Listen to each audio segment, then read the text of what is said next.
Aujourd'hui,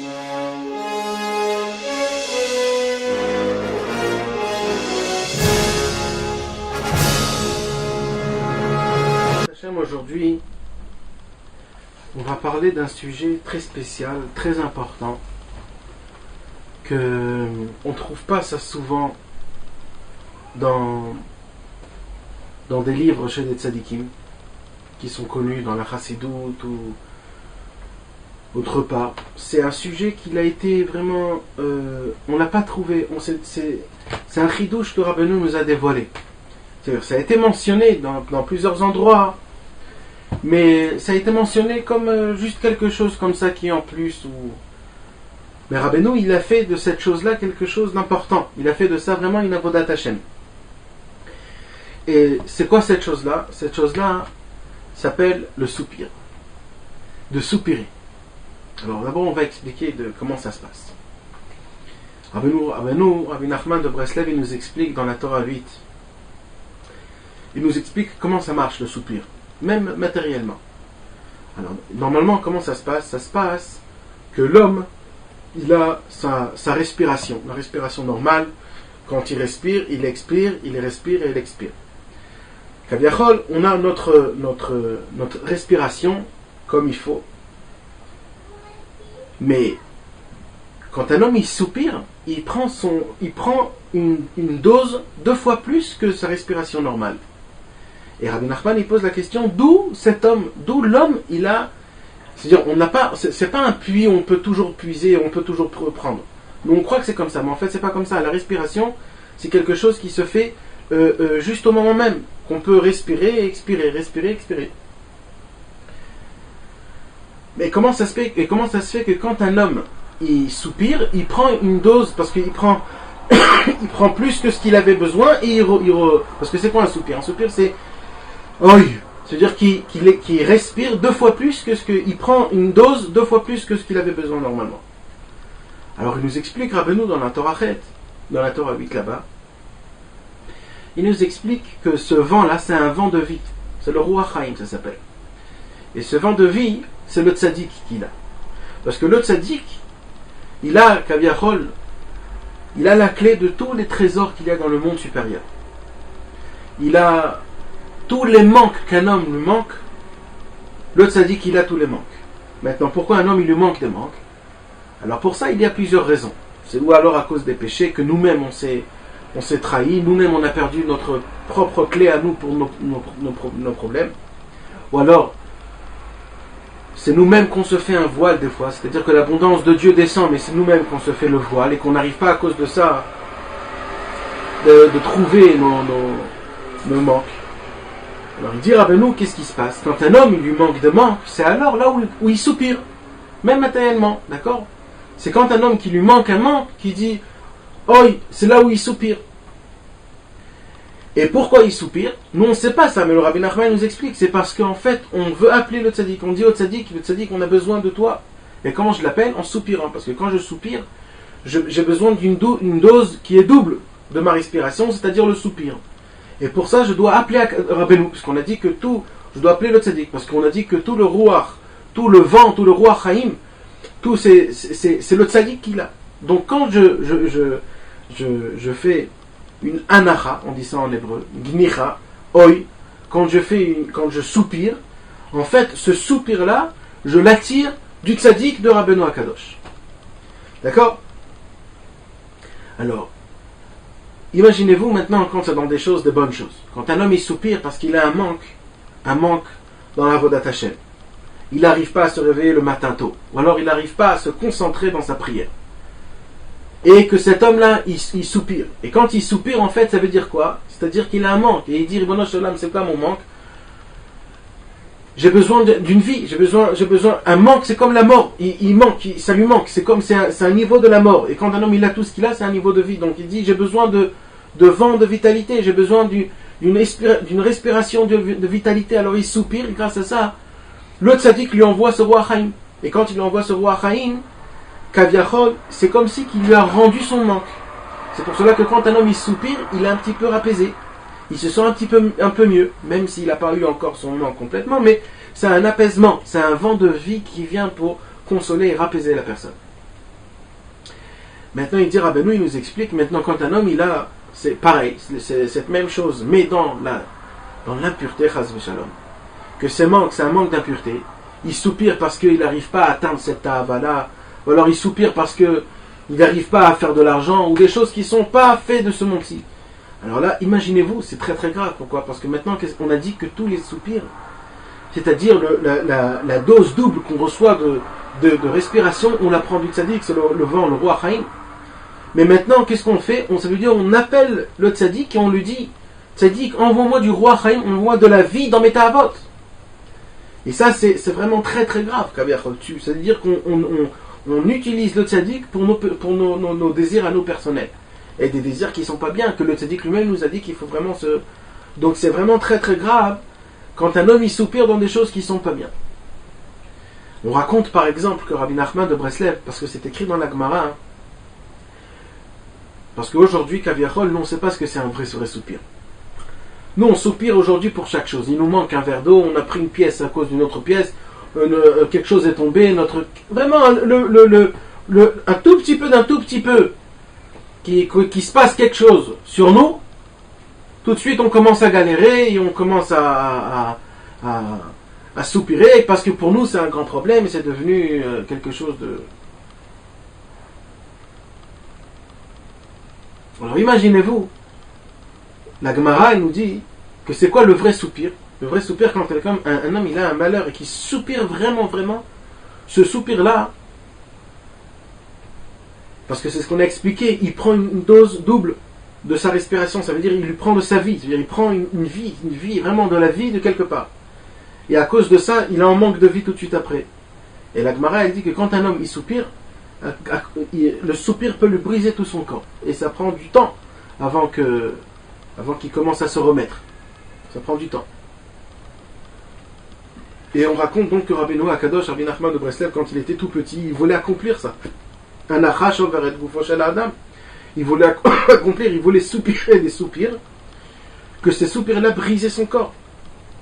Et il faisait des soupirs un après l'autre. Il disait il essayait de faire des soupirs très forts, très forts. Jusqu'à qu'un jour il a fait un soupir tellement fort qu'après, il ne pouvait plus bouger. Pendant 1 heure, jusqu'à qu'il se remettait, juste après il pouvait se remettre. Et depuis, après, Rabbeinu, à chaque fois qu'il faisait un soupir, eh ben, tout de suite, il ne pouvait pas bouger pendant 1 heure. Tellement que ces soupirs, c'était des soupirs qui étaient très forts et qui vraiment il le brisaient. Et depuis Rabbeinu Akadosh, il nous a expliqué, il nous a dit, c'est simple, c'est très très important d'avoir toujours des soupirs dans la sainteté. Qu'un homme il puisse soupirer, pourquoi j'ai pas le mérite de faire ça, et de dire, oi, c'est un soupir. Parce qu'il y a des gens qui croient que oi c'est un cri, mais en fait c'est aussi un soupir. Quand un homme il soupire et qu'il dit aïe aïe aïe, tout ça ce sont des soupirs et c'est des choses qui sont très importantes. On va lire maintenant Bezrat Hashem dans plusieurs Torot que Rabbeinu nous a mentionné, qui nous a dit dans le Likutei Moharan, les très bonnes choses qui se font quand un homme il soupire. Alors d'abord déjà on va nous expliquer déjà ce qu'il y a écrit là-bas dans la Torah 8, d'accord? Alors, il y a écrit comme ça: Anacha Viginucha Shelisha Israéli. Quand un homme il soupire, alors quand un homme il fait des voix comme de soupir, tout ce qui est des gnicha, ce sont des sortes de soupirs. Ou yakar me'od. Rabbeinu nous explique que c'est très très cher devant Dieu. C'est quelque chose de très très important. Kihu shlemut achesronot. Parce que sans qu'on le sache, quand un homme il soupire, grâce à ça, il remplit tous ses manques.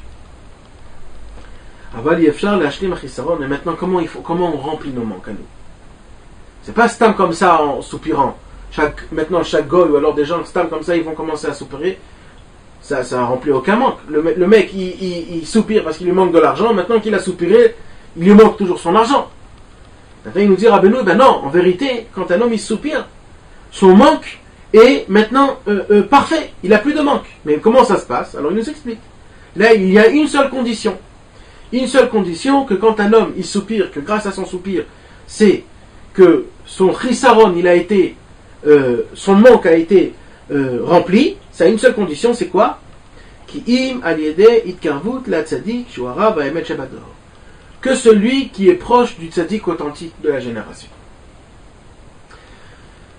Celui, pourquoi? C'est parce qu'on a expliqué tout à l'heure. Pourquoi?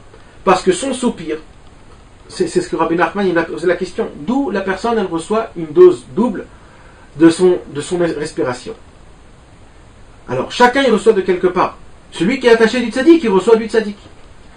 Et celui qui reçoit le Ruach Haïm du tzaddik, son manque est accompli. C'est-à-dire son manque est complété. Et la personne, quand il soupire, et ben le tzaddik, en faisant le Ruach Haïm, le tzaddik, il le mashlim, il le complète son manque. Et ça, c'est grâce à la hanacha, c'est grâce au soupir. Quand un homme il soupire, là on parle surtout dans la Avodat Hashem, quand un homme à chaque fois il soupire, alors grâce à ça, ce qu'il a fait quand il a soupiré, il a pris une dose de vent, et ce dose de vent là, ça vient du vent de la vie.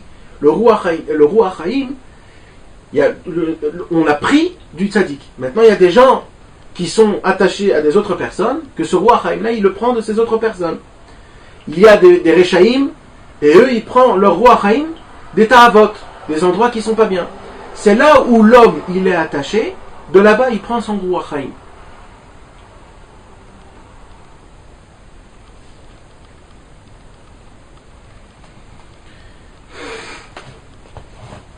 Donc ça c'est une des premières choses déjà qui sont importantes qu'on a dit sur le Inyan, sur le sujet des soupirs. C'est tout ça ce qu'il y a écrit dans la Torah 8. D'accord? Donc ça c'est ce qu'il y a écrit dans la Torah 8.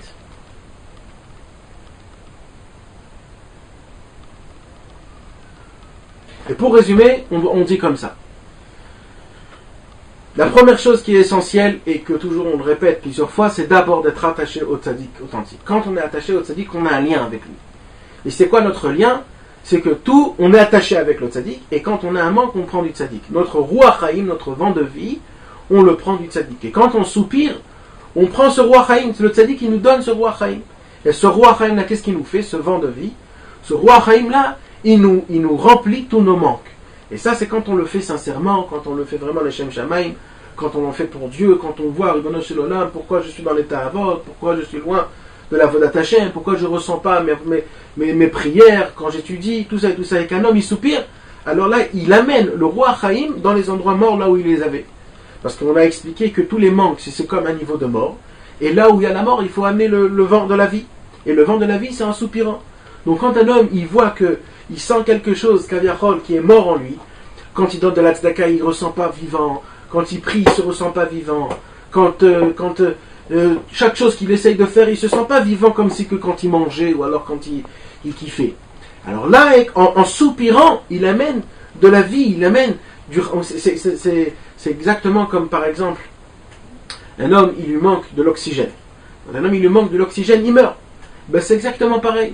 Quand un homme, il a des problèmes dans ses services divins, dans son avodat Hashem, il a des problèmes dans sa prière, il a des problèmes qu'il n'arrive pas à se concentrer, à ressentir. En vérité, c'est un manque d'oxygène.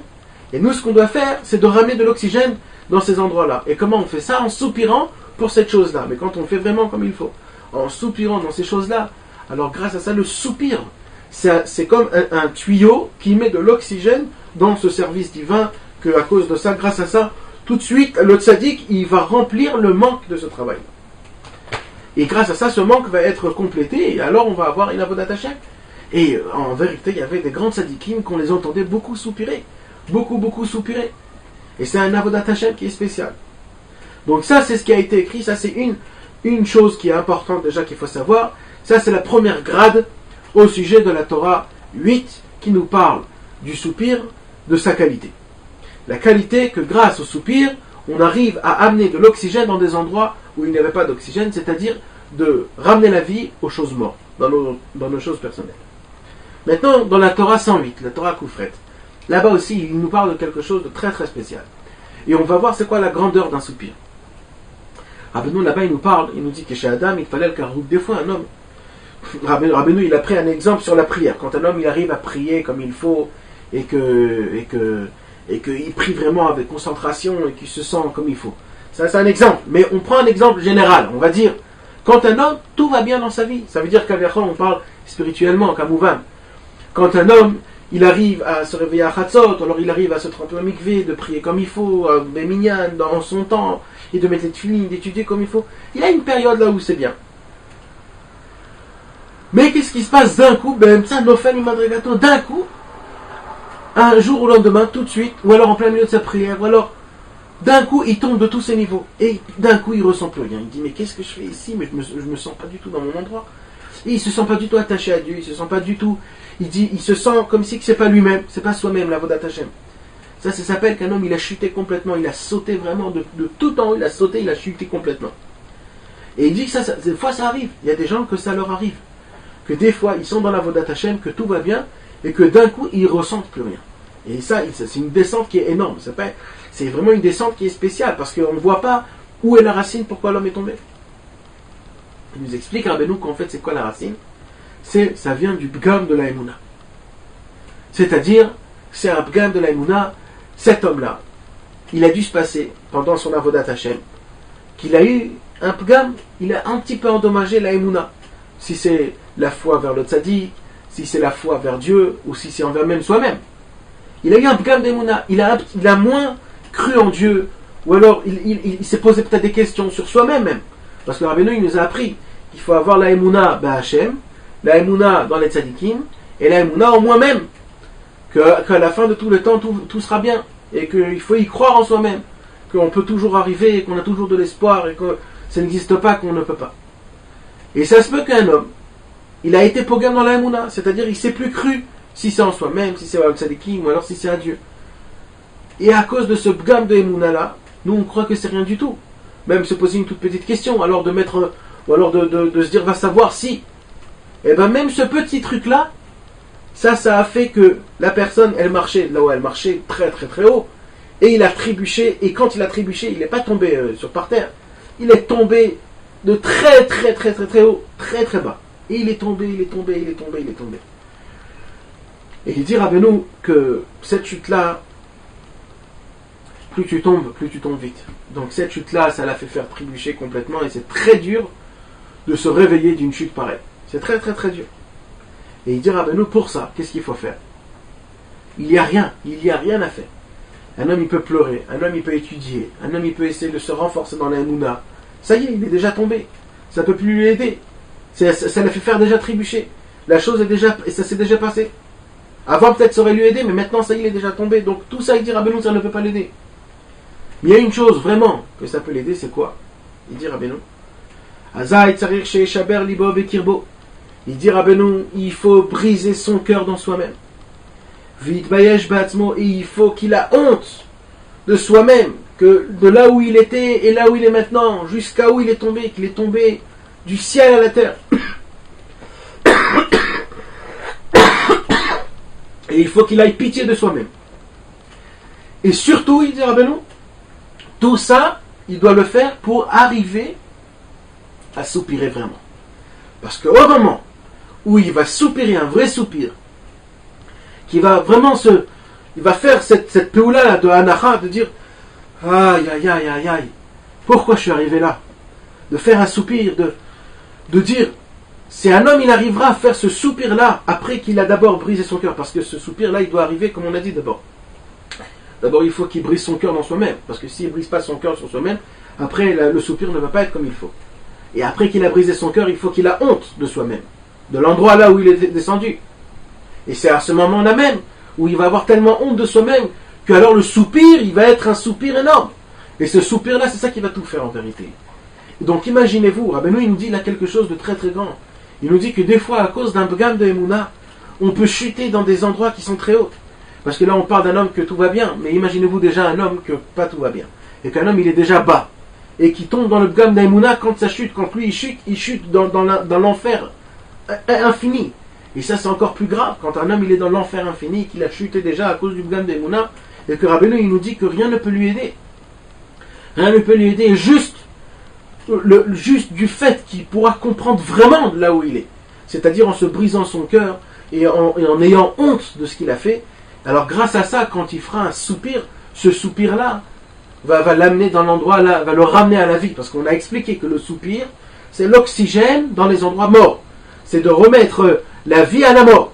la mort, c'est dans les endroits qui sont morts de remettre la vie. C'est ça le soupir. Le soupir, c'est vraiment la triatamitim. C'est vraiment une triatamitim.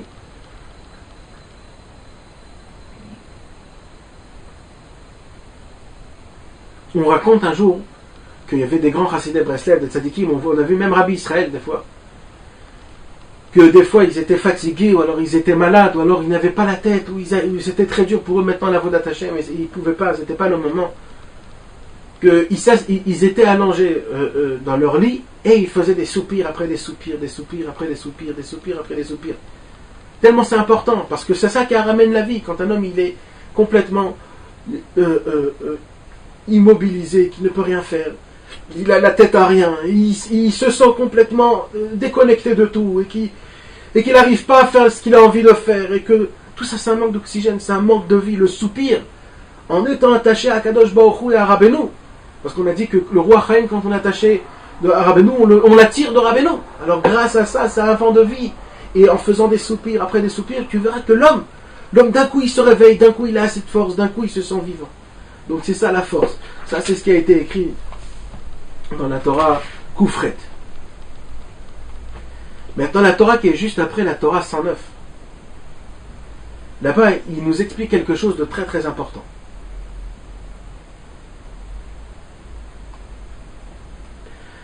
Il nous explique Rabbeinu qu'on est tous dans la Torah 109 comme ça. Il dit Rabbeinu Anacha Digdusha Yekara Meod. Sachez que un soupir pour la sainteté, c'est quelque chose qui est vraiment très cher. Ça veut dire que c'est quelque chose de très très important, c'est équivalent dans le ciel. Ça vaut beaucoup dans le ciel. Dans le ciel, ça vaut beaucoup.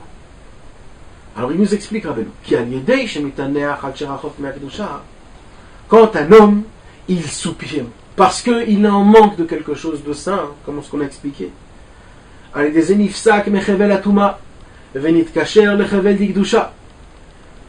Il nous explique, Rabbeinu, qu'on est tous liés dans le ciel par rapport à nos ta'avot, on est liés, on a des liens, on a tous des liens, mis à part les liens qui sont très sains. Je parle des liens qui sont par contre un peu plus bas, c'est-à-dire quand par exemple quelqu'un il est habitué par exemple chaque matin de boire un café, et bien cet homme-là il a un lien spécial dans un monde spécial où lui-même il s'est fait comme on va dire une corde qu'il est attaché à ça, que chaque matin il se réveille, il a besoin de boire son café. Ça c'est un lien spécial. Et quand un homme, par exemple, il est habitué de manger un manger spécial ou un plat spécial, alors quand il aime des plats spéciaux, c'est qu'il est attaché à toutes ces choses-là. Et entre parenthèses, c'est vraiment entre parenthèses, c'est la raison aussi pour laquelle il y a écrit dans la Gemara que c'est ça la différence entre un tzaddik et un rachat quand il meurt. Le tzaddik, quand il meurt, pour enlever la neshama de son corps, c'est comme si qu'on prend, la Gemara elle dit, un cheveu d'un verre de lait. C'est rien du tout. Tu prends, tu le fais sortir. Mais pour faire sortir la neshama d'un rachat, dans ce monde-ci, c'est comme si tu prends du coton qui a été complètement ébarboué et dans des roses avec des pics. Que pour faire sortir ce coton, c'est hyper dur parce qu'il y a des pics qui le prennent de tous les côtés, il faut enlever ça et un petit peu là. L'explication c'est quoi? C'est que l'autre tzaddik, lui déjà de son vivant, il n'avait rien de lien dans ce monde-ci. Il avait déjà brisé ses ta'avot, il vivait un vide déjà d'avodat Hashem. Donc pour lui de monter dans le ciel, c'est pareil. Il vivait déjà en haut, en bas comme c'était en haut. Mais un rachat que lui, il avait déjà tellement d'habitude. Il avait l'habitude de sa voiture, de sa maison, de son parfum, de ses habits, de ses manger, de ses plats, de tout ça. Alors imaginez-vous, maintenant il meurt, il monte dans un monde où il n'y a rien de tout ça. Alors pour lui, il se sent complètement à l'intérieur, à l'extérieur. Et c'est ça, c'est parce que lui, il a été lié avec des choses de ce monde-ci. Mais le tzaddik, maintenant on enlève les parenthèses et on revient dans ce qu'on veut expliquer. Ce qu'on veut expliquer, c'est que chacun on a des liens. Maintenant il nous explique, Rabbeinu, que chaque mauvais lien qu'on a dans ce monde-ci, on est attaché en général dans une grande corde, que cette corde c'est la corde de la Touma. Et plus, ça veut dire, c'est pour cela que quand un homme il fait des péchés, après toujours il refera encore ces mêmes péchés, il fera encore des mêmes péchés. C'est une habitude pour lui. Pourquoi? Parce qu'il reçoit de la corde du tsinor, du tuyau de la Touma, parce qu'il est lié avec, il est attaché, il s'est attaché à lui-même. Et il dit Rabbeinu, et c'est très dur. Pourquoi? Parce que pour se détacher de ça, il faut se détacher et s'attacher à la révèle de la Gdusha, à la corde. Il faut être attaché à la corde de la sainteté pour recevoir de là-bas l'abondance saint. Et ça c'est dur. Comment on le fait? Alors il nous explique Rabbeinu dans cette Torah, la Torah 109, Il nous dit Rabbeinu quelque chose de très grand, très spécial. Il nous dit que quand un homme il soupire, parce qu'il est en manque de Gdusha, grâce à ça, ce soupir, qu'est-ce qu'il fait? Il se détache de la corde de la Touma, il se détache de la révèle de la Touma, et grâce à ça, il s'attache à la révèle de la Gdusha. Et alors, ça sera beaucoup plus facile pour lui de demander des choses qui sont importantes, et de vouloir des choses qui sont saintes, et de pas avoir des envies très très grandes dans la sainteté, dans les choses qui sont impures. Ça, c'est grâce à la Hanacha du Bigdusha. Donc imaginez-vous, ça, quelle aide c'est vraiment une aide qui est vraiment importante. Quand un homme il soupire, à chaque fois qu'un homme il fait une avéra, il faut que tout de suite il soupire. Pourquoi? Parce qu'après qu'il soupire tout de suite, pas qu'il s'attache à cette corde d'impureté. Parce que si après il soupire pas ou s'il fait pas de tchouva, il est toujours attaché à cette corde. Et il prend le goût à la fin, il croit que c'est là-bas sa maison. À chaque fois qu'un homme il fait une avéra, il est obligé tout de suite de faire des anachas et de soupirer. Pourquoi j'ai fait ça? Il soupire, oi, de dire, aïe, pourquoi j'ai fait ça? Et en faisant ça, il se détache de cette corde et comme ça il peut retourner dans la corde de la sainteté. Et imaginez-vous, il dit Rabbeinu, dans cette même Torah, imaginez-vous, il dit Rabbeinu, vous savez qu'est-ce que c'est quoi la grandeur du soupir? Il dit Rabbeinu, le soupir qu'un homme il soupire à cause qu'il a fait des péchés ou alors à cause qu'il n'arrive pas à monter dans des niveaux élevés. Il dit Rabbeinu, elle est beaucoup meilleure que toutes sortes de mortifications et de jeûnes. Aujourd'hui, il y a des gens qui aiment beaucoup de faire des jeûnes un jour après un autre jour et des semaines. Ils se mortifier de y aller dans des endroits et se mortifier et de faire des choses, je ne veux même pas y dire. Et bien il dit Rabbeinu, quand un homme il fait un vrai soupir, c'est-à-dire qu'il ressent vraiment le malheur, il se ressent aussi mal, il se sent pourquoi j'ai fait des choses comme ça, pourquoi je n'arrive pas à monter. Il dit Rabbeinu, un seul soupir, il est équivalent à plusieurs mortifications et plusieurs jeûnes.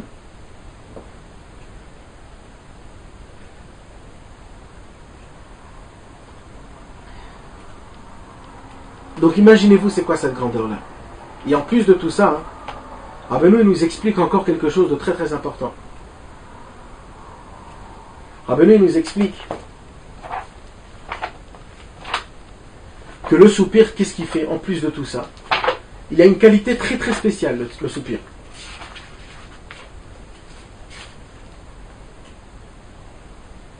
Rabbeinu nous explique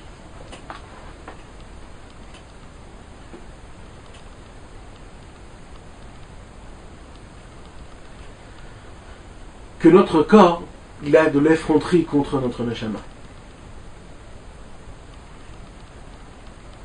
C'est-à-dire notre corps, il n'a pas honte. Et il demande de faire des plaisirs comme ça, regarde cette femme-là, regarde, entend cette musique-là, mange ce manger-là, kiffe ça, regarde un film. Il n'a pas honte. Il nous dit, il nous déclare nos désirs, il nous dit regarde ça, fais ça, c'est bien. Parce que ce corps-là, il a de l'effronterie. Et il dit Rabbeinu, et c'est à cause de cette effronterie-là que nous, on se la joue notre neshama kavirol. Elle se sent tellement horrible par rapport à ce corps-là, qu'elle baisse la tête et que nous, on fait ce qu'on fait. Et il dit Rabbeinu qu'on n'a pas le droit de laisser l'effronterie de notre corps nous prendre à nous-mêmes, nous prendre notre conscience. Et il dit Rabbeinu que la seule possibilité pour briser l'effronterie de notre corps, il dit Rabbeinu,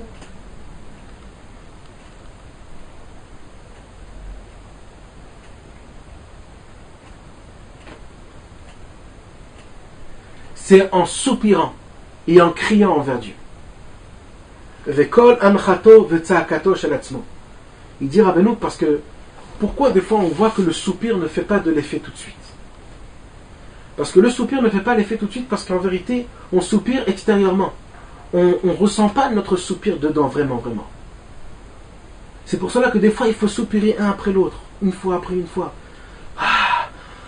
Comme ça, de faire encore une fois, et encore, et de soupirer. Comme ça, jusqu'à qu'on va entendre, nous-mêmes, on va faire attention. Mais je soupire, et pourquoi je soupire? Parce que mon corps, il est complètement... Il a de l'effronterie contre moi, et il est contre moi, il essaye, il me dit, il m'oblige de faire des taravotes. Et il dit, Rabbeinu, c'est que comme ça qu'on pourra briser notre effronterie de notre corps. C'est quand notre corps lui-même, il va entendre le soupir qu'on soupire. Parce que c'est écrit que le soupir, on a dit dans la Gemara, c'est écrit que le soupir brise le corps de l'homme. Et pourquoi on le voit vraiment que ça ne brise pas? Parce que notre corps n'entend pas le soupir. On le fait vraiment extérieurement. Il faut faire un soupir que même notre corps puisse entendre le soupir. Et quand le corps va entendre notre soupir, alors là, notre corps, il va se briser, il aura plus d'effronterie et on aura moins de ta'avot. Ça, c'est quelque chose qu'il faut savoir et que c'est important.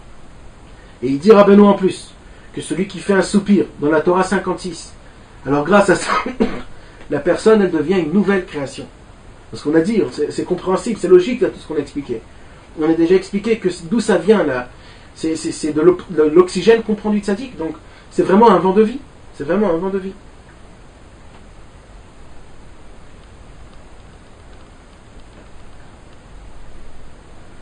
Donc Baruch Hashem, on a parlé d'un sujet qui est vraiment très très important et très spécial. C'est le soupir. Pour résumer, le soupir, c'est quelque chose qu'il faut vraiment l'adapter à nous-mêmes. C'est comme un bâton pour quelqu'un qui n'arrive pas à marcher. Ça nous aide vraiment dans la Avodat Hashem. Pour plusieurs sujets. Mais c'est vraiment vital. C'est vraiment vital. Il y avait beaucoup de tzadikim, comme on a expliqué, que quand ils se sentaient vraiment kaviachol, sans envie, sans rien, presque mort kaviachol, que nous-mêmes on se sent comme ça plein de fois on se sent. Et bien la seule chose qu'ils trouvaient à faire, c'était de faire des soupirs, parce que le soupir c'est l'oxygène, c'est le vent de vie, c'est le roi Achaïm. Mais tout ça c'est une seule condition, d'abord, qu'on est d'abord attaché au tzaddik. C'est pour cela, avant de faire des soupirs, il faut dire de s'attacher au tzaddik. Quand tu t'attaches au tzaddik, tous les soupirs que tu fais, tu attires vers toi le vent de vie du tzaddik. Et c'est ce tzaddik-là qui t'envoie ce vent de vie. Et mis à part que ça te détache de toutes les mauvaises choses, et ça t'attache dans les bons endroits, et que ça brise l'affronterie du corps de l'homme, et qu'à cause de ça, la personne, elle fait moins de péché. Et en plus de tout ça, qu'on a dit que le soupir, ça vaut des jeûnes et des mortifications qu'un homme se mortifie. Donc tout ça, en fait, c'est vraiment des conseils qui valent de l'or, que Rabbeinu nous a dévoilés. Et on voit que c'est vraiment un conseil qu'on ne voit pas chez les autres tzadikim. On voit que les autres tzadikim, je ne sais pas s'ils en ont parlé. Ils n'ont pas en parlé des choses comme ça. On a vu nulle part des tzadikim qui parlent au sujet de ça. Et Rabbeinu, il est venu nous a fait rentrer. Et ça, c'est une des choses qui sont très importantes à l'essentiel de Rabbeinu HaKadosh. Alors, Bemet, Iratson, j'espère que Dieu va nous donner assez de force et de pitié, de bonté, qu'on puisse vraiment accomplir ça. Et l'essentiel, surtout, que notre corps puisse entendre vraiment le soupir, qu'on soupire pour que ce soupir-là puisse briser notre corps et que notre neshama soit forte et que tout se passe comme il faut. Amen, Amen. Retrouvez les cours des Chavirim Nanar sur le site du Keren Rabbi Israël, nachmanneumann.com.